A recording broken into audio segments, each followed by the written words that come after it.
कि हम एक दूसरे को मुबारकबादें दे रहे हैं कि यार शुक्र है अल्लाह, IMF ने सानू कर्ज देता है। चौथी बड़ी मुमलिकत बन गए हम, जो IMF से जितने सबसे चौथे नंबर पे सबसे ज़्यादा पैसे हमने ले रखे। गाइस, IMF ने पाकिस्तान को $3 बिलियन का लोन दे दिया है, बेल आउट पैकेज दे दिया है। गाइस, इसी $3 बिलियन के साथ पाकिस्तान IMF का चौथा बड़ा कर्जई मुल्क बन गया है। इसी वो आपके नजरियात के ज्यादा मुखालिफ नहीं था, वो तब तक आपके लिए काबिल बर्दाश्त था जब तक आपकी तरफ से की गई ऑफर का जवाब नहीं आया। और सारा पैसा वो कमा रहे थे, ना हुकूमत को मिल रहा था ना अवाम को उसका फायदा मिल रहा था। अब हुकूमत ने जब तमाम प्रोड्यूसर कंट्री को, ट्रेडर कंट्री को अलाउ कर दिया और सेलिब्रेशन बड़ी, जिसको असल नाम देना चाहिए कि पीर से हम IMF सेलिब्रेशन। आइडिया अच्छा है, वैसे आइडिया अच्छा, छुट्टियां भी होनी चाहिए, बल्कि हमें भी एंजॉय का मौका मिलना चाहिए। अच्छा, नमस्कार दोस्तों, जय हिंद। दोस्तों, पाकिस्तान IMF का चौथा सबसे बड़ा कर्ज लेने वाला मुल्क बन चुका है। इस पर भी पाकिस्तानी सरकार को अपने लोगों को मुबारकबाद देनी चाहिए, क्योंकि पाकिस्तान किसी भी सेक्टर में तरक्की तो कर रहा है। क्या है पाकिस्तानियों का रिएक्शन, वीडियो को स्टार्ट करते हैं। लेकिन उससे पहले यदि आपने हमारे चैनल को सब्सक्राइब नहीं किया तो सब्सक्राइब करें, वीडियो पसंद आए तो लाइक करें, कमेंट करें और शेयर करें। जय हिंद, वंदे मातरम। मज़े की बात यह है कि वो मैंने पहले भी तंजन कहा था कि मेरी तो इंग्लिश अच्छी नहीं। वो याद है आपको, हमारे जो पाकिस्तानी बेटे, हमारे जवान बच्चे 400 के करीब जो यूनान के समुद्रों में बेचारे दुनिया से चले गए, तो हमारे प्राइम मिनिस्टर साहब का लफ्ज़ था आई एम प्लीज्ड, मुझे खुशी है ये please to announce day of morning. आज फिर थोड़ी सी मैंने अंग्रेजी गलती से पढ़ ली, मैंने फिर ये भी पढ़ा, फिर वही था कि आई एम प्लीज्ड, ये मतलब IMF पे। तो वो स्कंजा स्कुंजा तो अपनी जगह, पहली बात तो अच्छा, एक और भी वर्ल्ड रिकॉर्ड है हमारा। एक तो चौथा हम बन गया दुनिया का IMF, वर्ल्ड रिकॉर्ड हमारा ये IMF में बेल आउट्स का।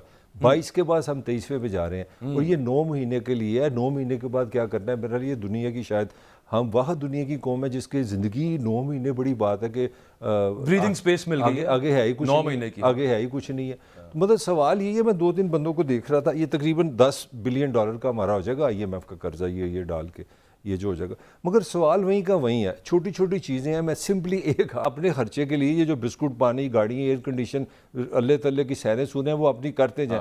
पता नहीं 1 अरब से ज़्यादा तो वज़ीर ख़ारजा के ट्रिप है जहाज़ पे। वो कहते हैं मैं अपने पल्ले से करता हूँ। अच्छा, पल्ले से करते हैं वो मैं। ये अलग बात है कि आज भी बड़ी तनकीद हो रही है सोशल मीडिया पे।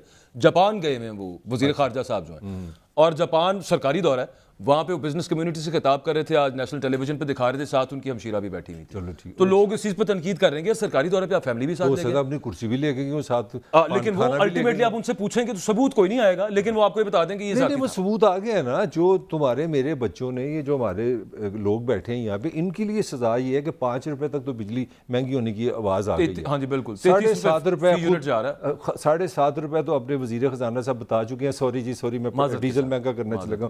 5 रुपए आपने टैक्स बढ़ा दिया पेट्रोल पे, ठीक हो गया। 50% गैस, कितनी 50%, अगर 1 रुपया की थी उस पर 50% गैस आपका जो उगरा है, जो डिपार्टमेंट, उसने कहा जी 50% इसकी कीमत बढ़ा दें। इसका मतलब क्या है, जब गैस, बिजली और आपकी पेट्रोल महंगा होगा, इसका मतलब आपकी खाद महंगी होगी। खाद महंगी होने का मतलब आपका खाना पीना महंगा होगा। जब आपका खाना पीना महंगा होगा तो आगे महंगाई से मरे हुए लोग हैं। 50% खाने की। और मलिक साहब, इसके साथ एक और चीज़ ऐड कर, ये है IMF। आप जो 1 ट्रिलियन की इकोनॉमी बनाना चाह रहे हैं, जो एक प्लान हुकूमत ने सामने रखा है, वो आप फॉरेन इन्वेस्टर को यहाँ पे लेके आएंगे कि यहाँ पे वो आके फैक्ट्री लगाए, कोई इंडस्ट्री लगाए।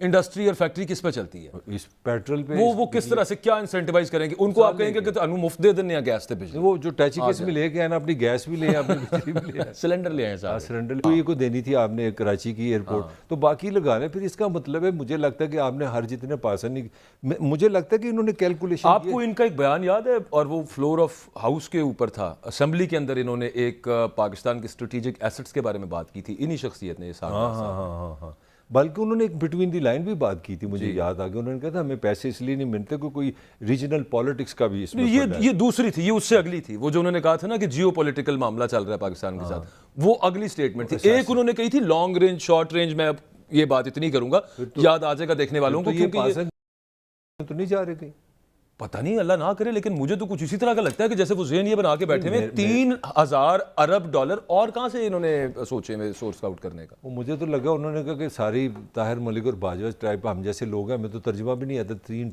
ट्रिलियन होते, कितनों के कह दो, मुझे तो यही लग रहा है। 3 ट्रिलियन डॉलर। खौफनाक बात है वैसे। आपकी मैं बता रहा हूँ जीडीपी बता रहा हूँ साल की जो ऑफिशियल है वो तकरीबन 325 बिलियन डॉलर है। चलो उसको कितना आप ऐड कर लेंगे। अब यहाँ तो आपने एक एक घर, एक एक इंसान, एक एक मोटरसाइकिल, एक एक अच्छा, गाड़ी। एक और चीज होती है मलिक साहब, एक मामला होता है ना कि आपके मुंह से गलती से निकल गया, आप 300 अरब कहना चाह रहे थे मिसाल के तौर पर, लेकिन मैं क्यों इसके ऊपर मुझे तशवीश हो रही है कि ये 3000 अरब ही कहना चाह रहे थे। उसकी वजह ये है कि एक दफा नहीं इन्होंने कहा, ये इससे पहले भी ये बात कर चुके हैं एसेट सॉल्वेंसी वाली, और उसके अलावा मुझे साथ इसके ये स्ट्रेटेजिक एसेट्स की बातें भी काफी दफा कर चुके हैं। मेरे पे रहम करो कि इंसानी मैं बात करता हूँ, तुम मेरे पास आए हो, तुमने लेना है 1000 रुपया मेरे से, ठीक है, तो तुम कहते हो मेरे पास तो घर में 3000 रुपया पड़ा है, 3 अरब रुपया पड़ा है या 3 लाख रुपए पड़े हैं, मुझसे 1000 रुपए तुम मांग रहे हो, तो मुझे हंसी नहीं आएगी। तुम मुझे आकर ये कहो पाकिस्तानी रुपए में बड़ी बात है, अलाउ कर दिया और एलसी की डिमांड कम हो गई है और हवाला मार्केट पे पाबंदी लगा दी है। जो 6000 कंटेनर खड़े हैं सी पोर्ट पे, उनको पहले कहा गया था कि आप सेल्फ अरेंजमेंट के तहत अपने डॉलर लेके आए, और उन्होंने बजाय से बाहर से डॉलर अपने वाइंडर से लेने के उन्होंने हवाला मार्केट से खरीदना शुरू कर दिया। हवाला मार्केट का रेट और इंटर बैंक का रेट 35 रुपये का जब फर्क चला गया तो वर्कर मिडिया 6 अरब डॉलर कम हो गई। अब हुकूमत ने जो है उस पर पाबंदी लगा दी, हवाला मार्केट से आप नहीं खरीदा, आप इंटर बैंक से खरीदें। तो ये बड़ा अच्छा फैसला है। हवाला की जो ही डिमांड कम हुई, IMF का मायदा तय पाया, उसके बाद डिमांड की कमी हुई।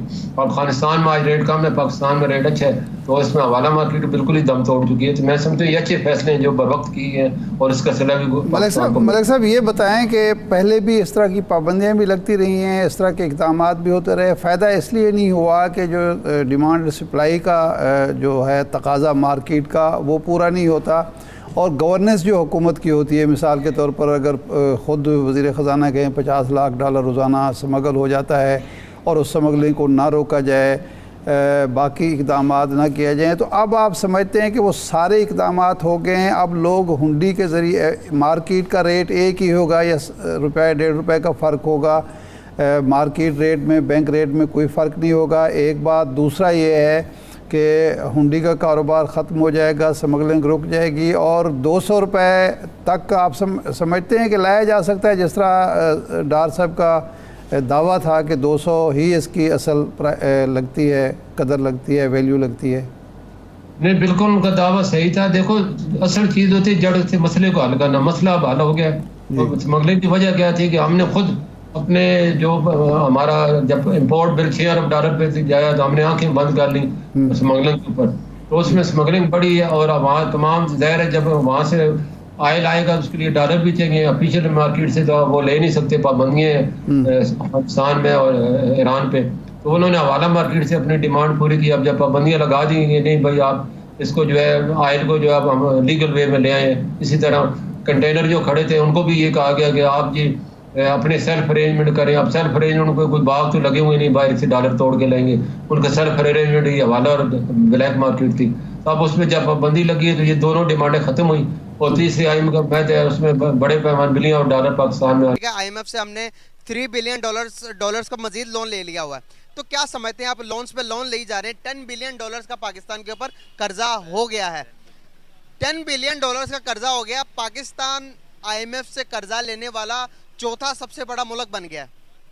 क्या समझते हैं आपके हमारी रैंकिंग 3rd क्लास नीचे से आती है और अदर कंट्रीज की रैंकिंग वो टॉप कर रहे हैं। भाई अगर आप पड़ोसियों को देखो, हमारे पड़ोसी दुनिया की 4थी बड़ी इकोनॉमी बनने जा रही है, 5वीं बड़ी इकोनॉमी है, 4थी बनने जा रही है। क्या समझते हैं आप, क्या हमारे मुकद्दर में यही चीज़ें लिखी है कि हमने लोन पे लोन लेते रहना?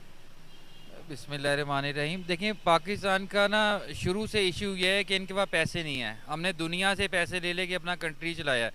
अब देखें हम बैंकर हैं, हम किसी को पैसे देते हैं तो उसने वापस भी करने होते हैं और उसके ऊपर इंटरेस्ट भी होता है। IMF हमें जितना लोन देता है उतना ही उससे डबल इंटरेस्ट हम उसको सिर्फ और सिर्फ प्रिंसिपल वही है हमारा स्टैंड। हम हर साल पूरी कौम मेहनत करती है, 12 महीने हम पैसे कमाते हैं। अमीर हो गरीब हो कोई भी रिलेटेड अफसर हो कोई भी बंदा है वो पैसे कमाता है, गवर्नमेंट को टैक्स पे करता है। 12वें महीने में हम जाके IMF को उसकी इंस्टॉलमेंट पे करते हैं जो सिर्फ और सिर्फ इंटरेस्ट होता है, नॉट अ प्रिंसिपल। प्रिंसिपल वही स्टैंड है। और गवर्नमेंट क्या करती है, गवर्नमेंट जनवरी में जाके दोबारा वापस ले आती है। तो यार कर्ज कैसे ख़त्म होगा? ये इन्होंने 70 साल में ऐसा सर्कल बनाया हुआ है कर्ज का कि वो कर्ज बस अवाम उतारी जाए और गवर्नमेंट जाके ले ही जाए, अवाम उतारी जाए गवर्नमेंट जाके यही ले जाए। तो हम कर्ज से बाहर अभी नहीं आ सकते, कंट्री इतना स्टैंड है ही नहीं कि हम कर्ज से बाहर आ सकते। लेकिन IMF ने पैसे दिए हैं वो हमारे लिए थोड़ा बेस्ट भी है। पैसे नहीं होंगे तो कंट्री डिफॉल्ट हो जाएगा, सारी बड़ी कंपनीज भाग जाएंगी कि यार पैसे हैं नहीं, बैंक्स बंद हो जाएंगे, ईच एंड एवरीथिंग क्लोज हो जाएगा। गवर्नमेंट ने ये अच्छा किया कि पैसे वहाँ से ले आई है, अब अपनी अवाम पे लगाए और अवाम से लेके उनको वापस करे सही टाइम पे। तो दोस्तों, पाकिस्तानी सरकार ने जिस तरह से कर्जा मिलने पर भी जिस तरह से जश्न मनाया था, उससे पाकिस्तानियों का दिमाग काफ़ी ज़्यादा ख़राब हो चुका है। क्योंकि पाकिस्तानियों का कहना है कि भीख मिलने पर भी हमारी सरकार ऐसे फुनक रही थी जैसे कि उन्होंने कुछ हासिल कर लिया हो। लेकिन पाकिस्तान को कर्जा मिलना भी बहुत ही ज़्यादा मुश्किल हो चुका है, क्योंकि IMF के पास जितनी बार पाकिस्तान गया है उसमें से सिर्फ एक ही प्रोग्राम को मुकम्मल करवाया है, बाकी सभी प्रोग्रामों को पाकिस्तान ने अधूरा छोड़ दिया है। यही कारण है कि पाकिस्तान की क्रेडिबिलिटी IMF के सामने लूज हो चुकी है और IMF उसके बावजूद भी पाकिस्तान को पैसे दे रहा है। ये तो आने वाले दिनों में पता चलेगा कि पाकिस्तान IMF से और ज़्यादा पैसे ले पाएगा या नहीं। पाकिस्तान की हालत इस वक्त काफ़ी ज़्यादा पतली है। IMF से पैसे मिलने के बावजूद भी पाकिस्तान की इकॉनमी पटरी पर आती हुई नज़र नहीं दिखाई दे रही, क्योंकि पाकिस्तानियों को आने वाले दिनों में काफ़ी ज़्यादा पैसों की ज़रूरत है। साथ ही पाकिस्तान में इस वक्त पॉलिटिकल क्राइसिस अपने उरूज पर है। यही कारण है कि पाकिस्तान की इकॉनमी स्टेबल नहीं हो रही, बल्कि लगातार बेकार से बेकार होती चली जा रही है। आपकी क्या राय कमेंट में जरूर शेयर करें। यदि आप चैनल पर नए तो चैनल को सब्सक्राइब करें, वीडियो पसंद आए तो लाइक करें, कमेंट करें और शेयर करें। जय हिंद, वंदे मातरम।